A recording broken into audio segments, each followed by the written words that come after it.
नमस्ते, मैं गायत्री स्वागत करती हूँ आप सभी का यौगिक लाइफ में। नियम ये बहुत ज़रूरी चीज़ है। अगर नियमों से चलेंगे तो कभी नुकसान नहीं होगा। अगर नियमों से चलेंगे तो बहुत दूर तक जाएंगे और सक्सेसफुल होंगे ज़रूर। ये सेंटेंसेस हम बचपन से सुनते आ रहे हैं, है ना? तो नियमों की आवश्यकता इतनी है हमारी लाइफ में। आज लेकर के आई हूँ कुछ नियम जो ज़रूरी है योग शुरू करने के लिए, मतलब योगाभ्यास करने के लिए कुछ जो नियम ज़रूरी है वो लेकर के आई हूँ आज। योगाभ्यास की शुरुआत वसंत और शरद ऋतु में करनी चाहिए, ऐसा घेरण संहिता में लिखा गया है। जब घेरण संहिता की हम लोग बात कर रहे थे तब मैंने बताया था, उसका लिंक डिस्क्रिप्शन में दे रही हूँ, आप चेक कर सकते हैं।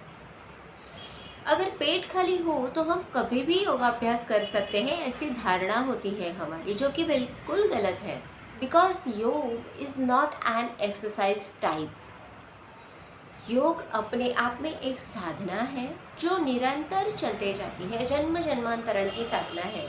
और उसमें क्या होता है ना, कुछ चीज़ें होती है जो योग में बाधा तक डालती है।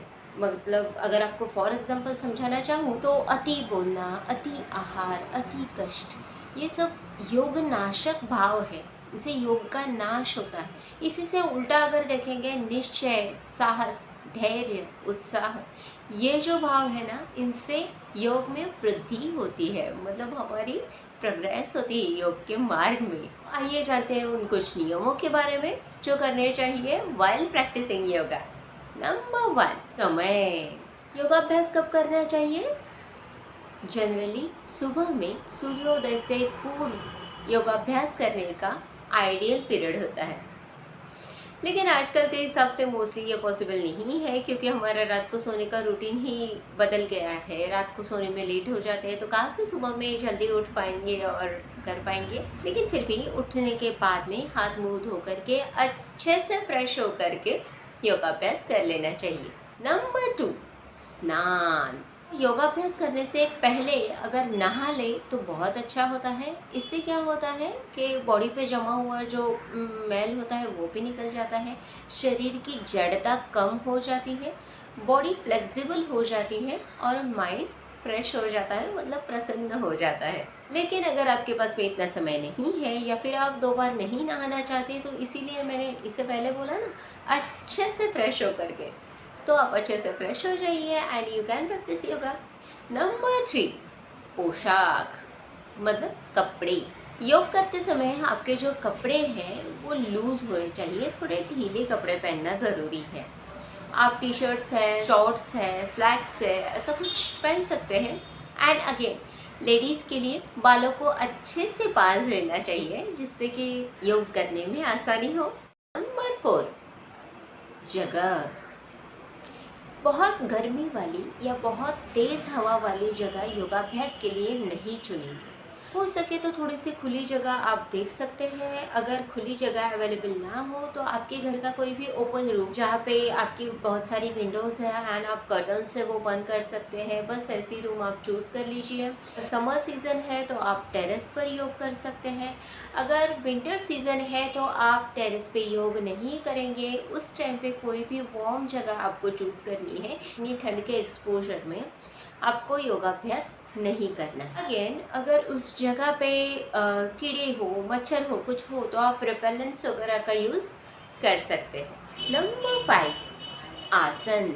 योगासन करने के लिए योगा मैट का होना वैसे तो ज़रूरी है, लेकिन अगर आपके पास में योगा मैट नहीं है तो आप घर की नॉर्मल सी कोई भी मैट ले लीजिए जो फिसले नहीं, मतलब जिस पर आप बिंदास होकर के आसन कर सकते हो, पूरी तरह से प्रेशर देके आसन कर सकते हो। ऐसी कोई भी मैट आप यूज़ कर सकते हो। शुरुआती के दिनों में मैं आप लोगों के लिए नॉर्मल सी मैट लेकर के आऊँगी, जिससे आप लोगों को पता चलेगा कि योगाभ्यास के लिए किस तरह के मैट चूज़ करना ज़रूरी है। नंबर 6, प्रार्थना। योगाभ्यास शुरू करने से पहले 3 से 5 ओंकार लेना ज़रूरी है। उसके बाद में आपके इष्ट देवता, मतलब जिन भगवान पे आप बिलीव करते हैं, उनका मंत्र ले लीजिए और शांति से ब्रीथ इन ब्रीथ आउट कीजिए और फिर आप योगाभ्यास को शुरुआत कीजिए। इससे होता क्या है कि हमारे दिमाग में जो अलग अलग थॉट्स चलते रहते हैं उनको ब्रेक मिल जाता है। माइंड शांत हो जाता है और आप अच्छी तरह से कंसंट्रेट कर सकते हैं। नंबर 7, वार्मिंग अप एक्सरसाइजेस और सूर्य नमस्कार। योगाभ्यास शुरू करने से पहले मतलब आपके ओंकार हो गए, फिर प्रार्थना हो गई, उसके बाद में आपको वार्मिंग अप एक्सरसाइजेस करना ज़रूरी है, या फिर आपको सन सैल्यूटेशन मतलब सूर्य नमस्कार करना ज़रूरी है।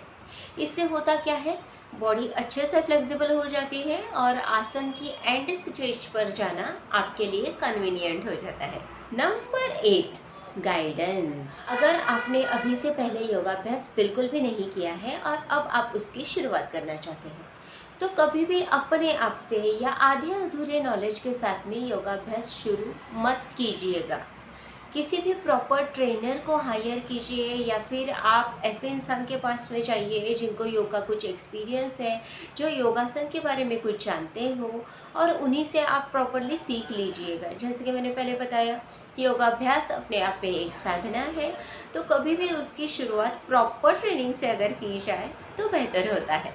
नंबर 9,